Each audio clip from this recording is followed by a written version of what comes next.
Back friends, this is Mansi Goswami from the bioscience arena. So आज की video ये second video है बायो एनर्जेटिक्स की। इससे पहले वाली वीडियो में हम बायो एनर्जेटिक्स क्या होता है, थर्मोडायनेमिक्स, उसके लॉज, इन सब के बारे में हम अच्छे से डिस्कस कर चुके हैं। तो अगर आपको बायो एनर्जेटिक्स और थर्मोडायनेमिक्स के बारे में जानना है तो उस वीडियो की लिंक आपको मेरे डिस्क्रिप्शन बॉक्स में दी गई है, जिसमें कि आपको नोट्स भी प्रोवाइड कराए गए हैं। अब आज की वीडियो में हम फ्री एनर्जी के बारे में पढ़ेंगे। फ्री एनर्जी क्या होता है, जिसको हम गिब्स फ्री एनर्जी भी कह देते हैं। इसी के साथ एंडोजेनिक और एक्सोजेनिक प्रोसेस क्या होते हैं, इसके बारे में डिस्कस करेंगे।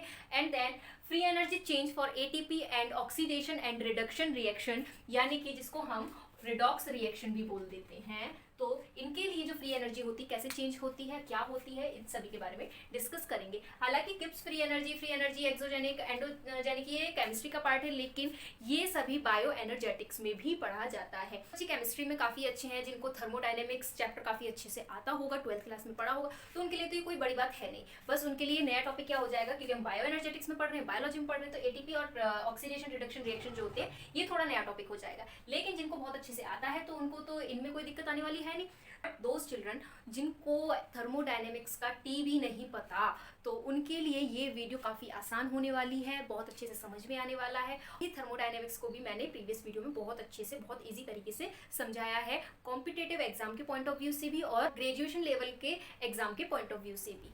तो गिब्स फ्री एनर्जी होती क्या है, सबसे पहले हम इसकी डेफिनेशन से समझ लेते हैं। तो वो एनर्जी जो हम यूज करते हैं किसी भी काम को करने के लिए, अब वो काम कुछ भी हो सकता है, कोई रिएक्शन हो सकती है, प्रोसेस हो सकती है, तो कोई भी प्रोसेस को करने के लिए जिस एनर्जी का हम यूज करते हैं उसको बोलते हैं हम फ्री एनर्जी या फिर गिब्स फ्री एनर्जी। अब ये जो गिब्स फ्री एनर्जी होती है इसको हम जी से इंडिकेट करते हैं।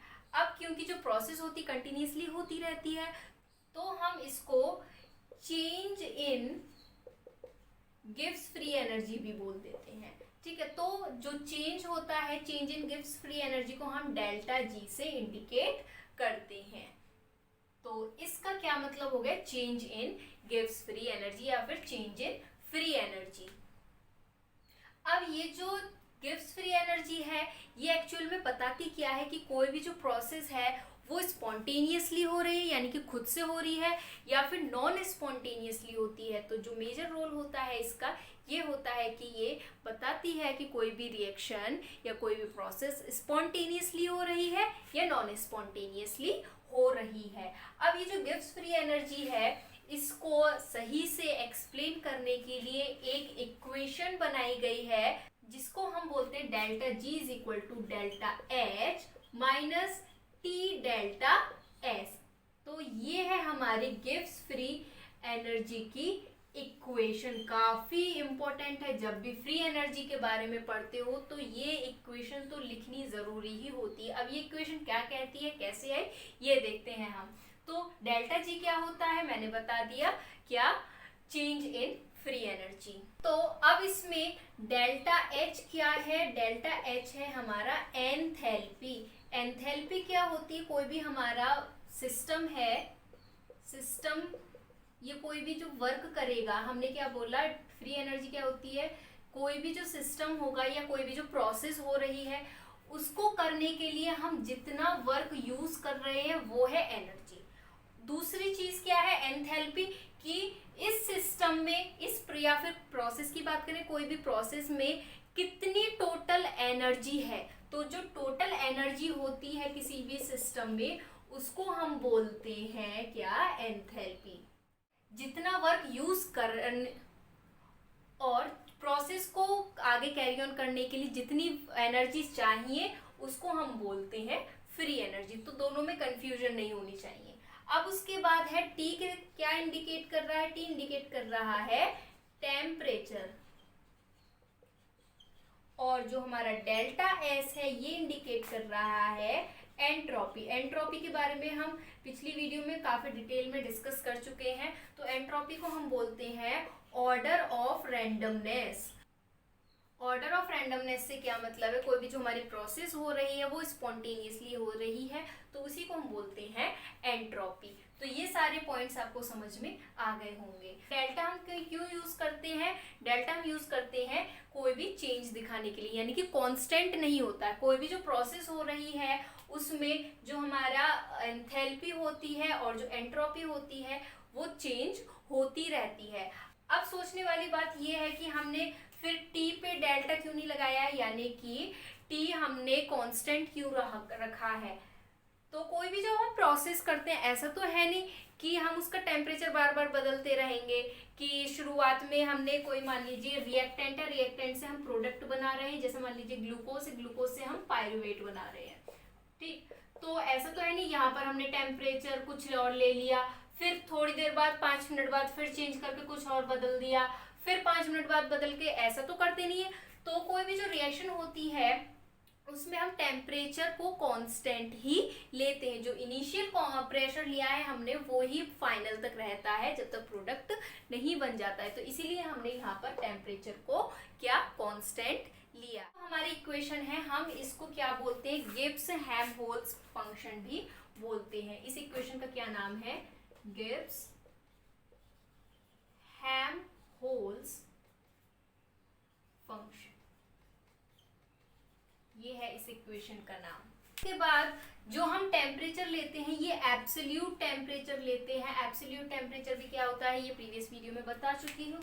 और जो टेम्परेचर होता है हमें पता है किस किस में नापा जाता है टेम्परेचर? सेल्सियस में नापा जाता है, फ़ारेनहाइट में नापा जाता है और केल्विन में नापा जाता है। लेकिन अगर हम थर्मोडायनेमिक्स की बात करें तो एब्सोल्यूट टेम्परेचर हम केल्विन में लेते हैं। तो अब उसके बाद मान लीजिए कोई भी प्रोसेस हो रही है तो उसमें दो कंडीशन हो सकती है, या तो वो प्रोसेस यानी कि रिएक्टेंट से अगर प्रोडक्ट बन रहा है तो इस प्रोसेस में या तो हीट निकलेगी, हीट से मतलब एनर्जी निकलेगी,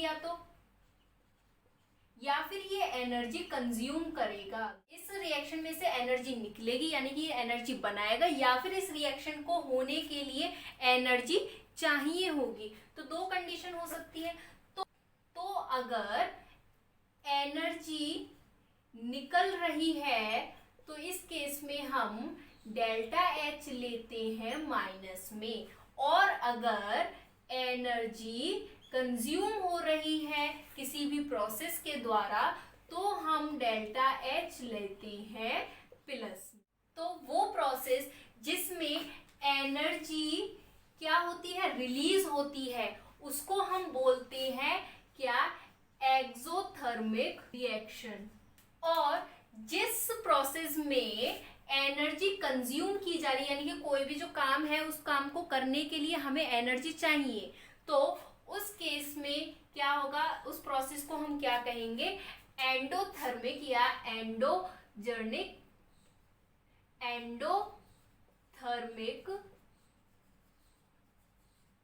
रिएक्शन या फिर एंडोथर्मिक प्रोसेस बोला जाता है। तो ये दोनों वर्ड क्लियर हो गए होंगे, एक्सोथर्मिक और एंडोथर्मिक। अब अगर एक्सोथर्मिक होगी हमारी रिएक्शन तो डेल्टा एच होगा हमारा क्या?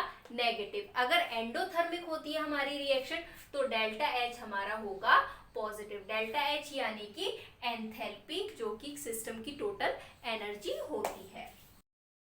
तो इसको हम ऐसे भी याद रख सकते हैं कि मान लीजिए कोई भी हमारा सिस्टम है, ठीक है, या हम प्रोसेस बोल सकते हैं, कोई भी प्रोसेस हो रही है तो इस पूरे सिस्टम की टोटल एनर्जी क्या है हमारी? डेल्टा एच यानी कि एंथैल्पी है।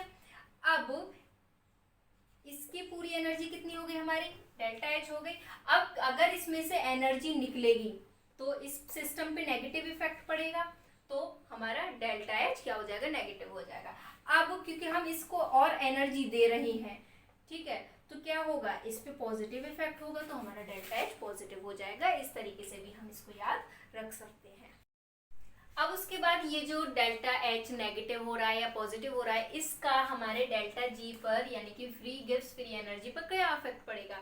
तो अगर हमारा डेल्टा एच नेगेटिव होगा तो हमारे गिब्स फ्री एनर्जी भी क्या होगी? नेगेटिव होगी। यानी कि अगर एक्सोथर्मिक है रिएक्शन तो डेल्टा जी हमारी नेगेटिव होगी, और अगर एंडोजेनिक है यानी कि डेल्टा एच हमारा पॉजिटिव है तो हमारा डेल्टा जी भी पॉजिटिव होगा। गिब्स फ्री एनर्जी भी हमारी उस रिएक्शन की पॉजिटिव होगी।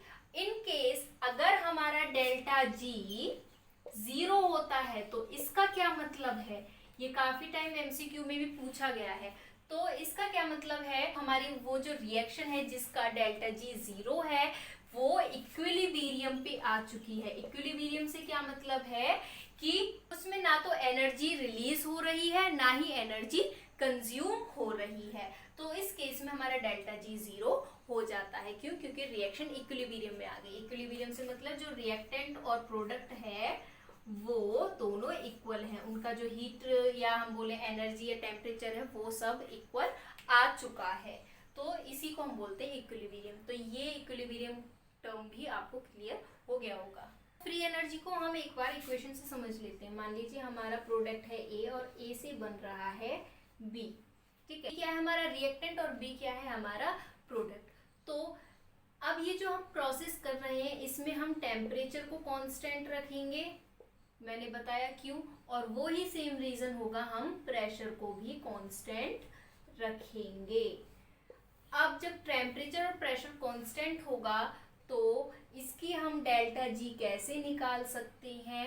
तो delta G is equal to delta G naught plus R T, concentration B का कितना होगा और कंसंट्रेशन ए का कितना होगा। तो ये जो इक्वेशन है ये रिएक्टेंट और प्रोडक्ट के कंसंट्रेशन पे डिपेंड करती है। क्योंकि ए से बी जब बनेगा तो ये क्या होगा, रिएक्टेंट का जो अमाउंट है कंसंट्रेशन वो कम होता जाएगा और जो हमारा बी है बी का अमाउंट बढ़ता जाएगा, कंसंट्रेशन बढ़ती जाएगी। प्रोसेस को हम इस तरीके से एक्सप्लेन कर सकते हैं जिसमें कि डेल्टा जी क्या होता है, स्टैंडर्ड गिव्स फ्री एनर्जी होती है। आर क्या होता है, गैस कांस्टेंट होता है। तो अब उसके बाद टी क्या होता है, एब्सोल्यूट टेम्परेचर होता है जो कि हम केल्विन में मेजर करते हैं। और B is the concentration of हमारा प्रोडक्ट और A is the concentration of reactant. देखते हैं free energy change for ATP. ATP से तो आप वाकिफ होंगे, एटीपी क्या होता है, एडिनोसिन ट्राइफॉस्फेट, जिसको हम क्या बोलते हैं, energy currency of the cell भी बोलते हैं और दूसरा एनर्जी मॉलिक्यूल भी बोलते हैं। तो क्यों बोलते हैं, क्योंकि जो मेजरली जो एनर्जी मिलती है हमें हमारी बॉडी में कोई भी प्रोसेस को करने के लिए वो हमें एटीपी से मिलती है, इसलिए हम इसको energy currency of the cell मिलते हैं। और भी बहुत सारे एनर्जी मॉलिक्यूल्स होते हैं जिनसे एनर्जी मिलती है या फिर उनको हम यूज़ करते हैं किसी भी प्रोसेस के लिए, लेकिन जो सबसे ज़्यादा एनर्जी मानी गई है वो एटीपी में मानी गई है और ज़्यादातर एटीपी ही यूज़ किया जाता है किसी भी मेटाबॉलिक प्रोसेस को प्रोसेस आउट करने के लिए, चाहे वो कैटाबॉलिक हो या एनाबॉलिक हो। कैटाबॉलिक से क्या मतलब, कोई भी प्रोसेस जिसमें एक बड़े सबस्ट्रेट से कोई छोटी चीज बन रही है यानी कि टूट के, जैसे कि ग्लाइकोलाइसिस में होता है, एक ग्लूकोज से क्या बनता है, 2 पायरुवेट बनते हैं। तो ये होती है हमारी कैटाबॉलिक प्रोसेस। अब एनाबॉलिक का क्या मतलब है, जिसमें छोटे छोटे सबस्ट्रेट से मिलके एक बड़ा प्रोडक्ट हमारा बनता है, तो इसको हम बोलते हैं एनाबॉलिक प्रोसेस। तो जब हमारा रिएक्शन होता है उसमें एटीपी बहुत इंपॉर्टेंट रोल प्ले करता है, या तो एटीपी यानी कि एनर्जी मॉलिक्यूल बनता है या फिर वो एनर्जी मॉलिक्यूल यानी कि एटीपी यूज किया जाता है किसी भी प्रोसेस को पूरा करने के लिए। अब ये जो एटीपी है ये एनर्जी कैसे देता है, सबसे बड़ी बात ये है कि एटीपी एनर्जी कैसे देता है। अगर हम एटीपी का स्ट्रक्चर देखें तो किस तरीके से होता है, जो हमारा एडेनिन यानी कि न्यूक्लियोटाइड बेस जो होता है ये बॉन्ड अप होता है हमारे राइबोज शुगर से, राइबोज शुगर से बॉन्ड अप होता है, या डीऑक्सीराइबोज शुगर भी हो सकते हैं। 2 तरह के शुगर होते हैं, डीएनए में डीऑक्सीराइबोज होता है और आरएनए में राइबोज शुगर होता है, ठीक है। अब ये जो राइबोज शुगर होता है 3 फॉस्फेट ग्रुप से अटैच होता है। एडेनिन जब शुगर से अटैच होता है इसको हम बोलते हैं, इस बॉन्ड को फॉस्फोएस्टर बॉन्ड, फॉस्फोएस्टर बॉन्ड। ये काफी इंपॉर्टेंट है, ये एमसीक्यूज में कॉम्पिटिटिव एग्जाम में पूछ लिया जाता है कि शुगर और एडेनिन जो होता है एटीपी में किस बॉन्ड से लिंक्ड अप होते हैं, तो फॉस्फोएस्टर से लिंक्ड अप होते हैं।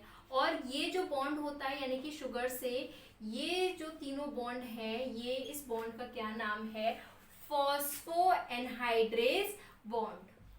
तो होता क्या है, जैसे ही ये जो फॉस्फेट है ये टूटता है, एक फॉस्फेट इसमें से निकला, तो तभी एनर्जी निकलती है। जैसे ही फॉस्फेट ग्रुप एटीपी में से निकलता है तो एनर्जी निकलती है। अब ये जो इनऑर्गेनिक फॉस्फेट है ये as a energy molecule use किया जाता है। अब क्या हो गया, ये इसमें 2 फॉस्फेट रह गए तो अब इसका नाम हो गया एडीपी यानी कि एडिनोसिन डाई फॉस्फेट। अभी भी ये एनर्जी मॉलिक्यूल है।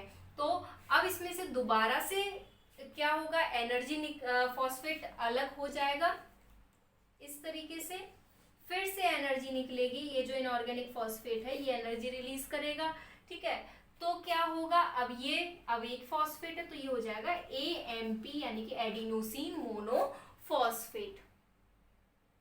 तो मेन एनर्जी कहाँ होती है एटीपी में, इन बॉन्ड में होती है। किसमें, फॉस्फोएनहाइड्रेज बॉन्ड में एटीपी की सारी एनर्जी छिपी हुई होती है। जैसे ही ये बॉन्ड टूटता है तो एनर्जी रिलीज होती है। एक्चुअल में ये बॉन्ड टूटते कैसे, ये और देख लेते हैं। ये है फॉस्फोहाइड्रेट, ठीक है। तो जब हम एटीपी को ऐड करते हैं H2O के साथ यानी कि हाइड्रोलाइसिस कराते हैं तो क्या होगा, ये जो एटीपी होता है ये टूट जाता है एडीपी में, यानी कि एक फॉस्फेट ग्रुप निकल जाता है, यानी कि इसमें से एक फॉस्फेट ग्रुप निकल गया है और एनर्जी रिलीज हुई है। तो इस कंडीशन को हम क्या बोलते हैं, ऑर्थोफॉस्फेट बोलते हैं। क्या बोलते हैं, ऑर्थोफॉस्फेट,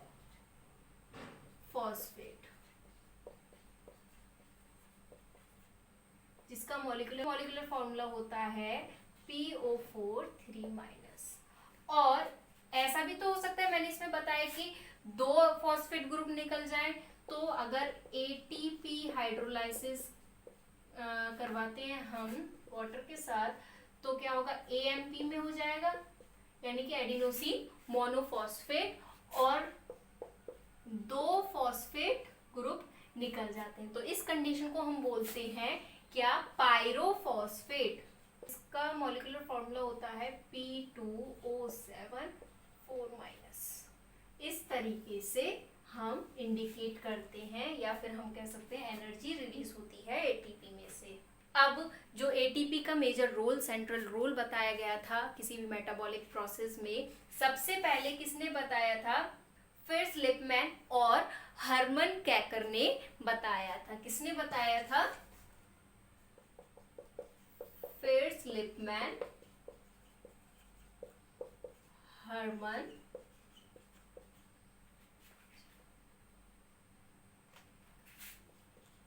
केकर ने बताया था हमारे एटीपी का मेजर रोल होता क्या है किसी भी मेटाबॉलिक प्रोसेस का। स्टैंडर्ड फ्री एनर्जी के बारे में अगर हम पढ़ें, देखा एटीपी किस किस में हो सकता है, जब हम हाइड्रोलाइज कराएंगे एटीपी कन्वर्ट हो सकता है एडीपी में और फिर उसके बाद एएमपी में कन्वर्ट हो सकता है। अगर तो एटीपी में 2 फॉस्फेट ग्रुप हमें एनर्जी प्रोवाइड कराते हैं। अगर हम एडीपी की बात करें तो एक कम हो जाएगा, यानी कि सिर्फ एक एनर्जी मॉलिक्यूल ही हमें प्रोवाइड कराया जाएगा। और एएमपी में काफी लो एनर्जी होती है। तो सबसे ज्यादा एनर्जी लिबरेट किस में होगी, एटीपी में होती है, उससे कम फिर एडीपी एंड देन उससे कम होती है एएमपी। गिब्स फ्री एनर्जी जो होगी एटीपी की ज्यादा होगी सबसे ज्यादा, उसके बाद एडीपी की थोड़ी कम हो जाएगी, एनर्जी कम है तो फ्री एनर्जी भी कम हो जाएगी, और एएमपी की सबसे कम होती है। अब क्योंकि इसमें क्या हो रहा है, इसमें बॉन्ड टूट रहे हैं, एनर्जी रिलीज हो रही है, तो एनर्जी रिलीज होती है तो वो कौन सी रिएक्शन होती है, एक्सोथर्मिक रिएक्शन होती है। तो इसमें एक्सोथर्मिक रिएक्शन है तीनों ही, क्योंकि एनर्जी रिलीज हो रही है तो फ्री एनर्जी हमारी डेल्टा जी नेगेटिव में लिया जाता है। तो अब जो गिव्स फ्री एनर्जी उसकी वैल्यू हमारी नेगेटिव है, तो इसको हम फॉस्फोराइल ट्रांसफर पोटेंशियल कह देते हैं।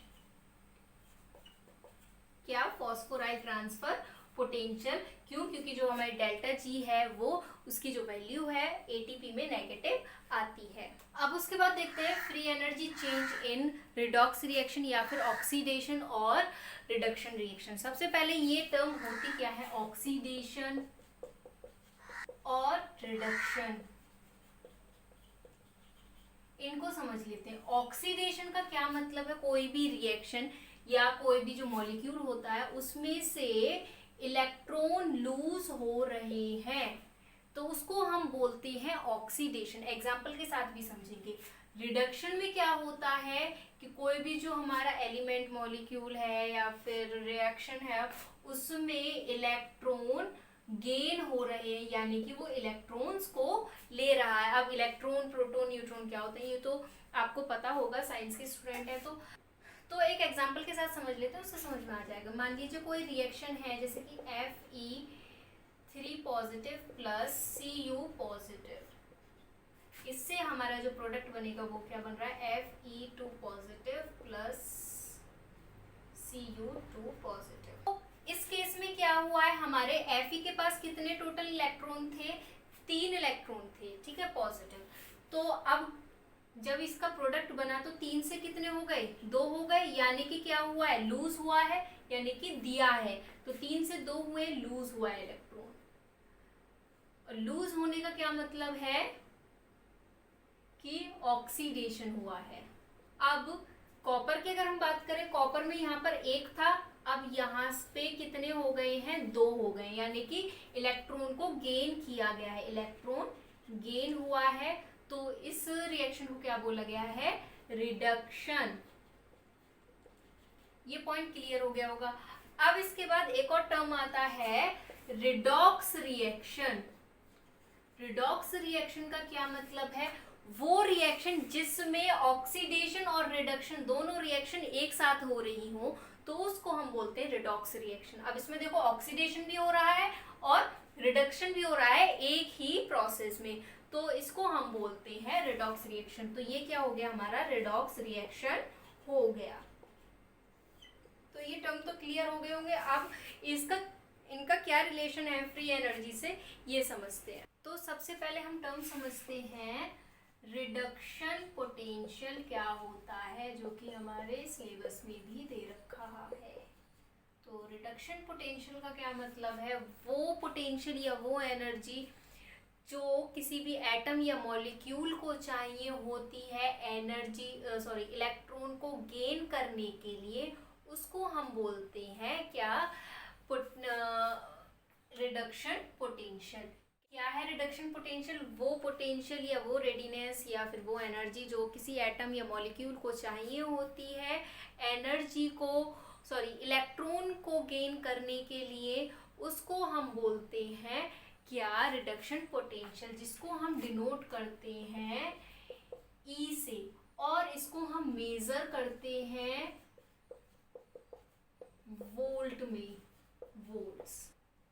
अब क्या होता है कि कोई भी जो हमारी रिएक्शन हो रही है उसमें जो एटम है या फिर जो मॉलिक्यूल होता है, ये मूव करता है कहाँ से, जिस एटम या मॉलिक्यूल का नेगेटिव होगा क्या, रिडक्शन पोटेंशियल, वो मूव करेगा दूसरे एटम या मॉलिक्यूल की तरफ जिसका जो रिडक्शन पोटेंशियल होगा वो पॉजिटिव या हम बोले ज्यादा हो। इसी चीज में हम डेल्टा जी का यूज करते हैं कि डेल्टा जी फ्री एनर्जी कितनी यूज हो रही है।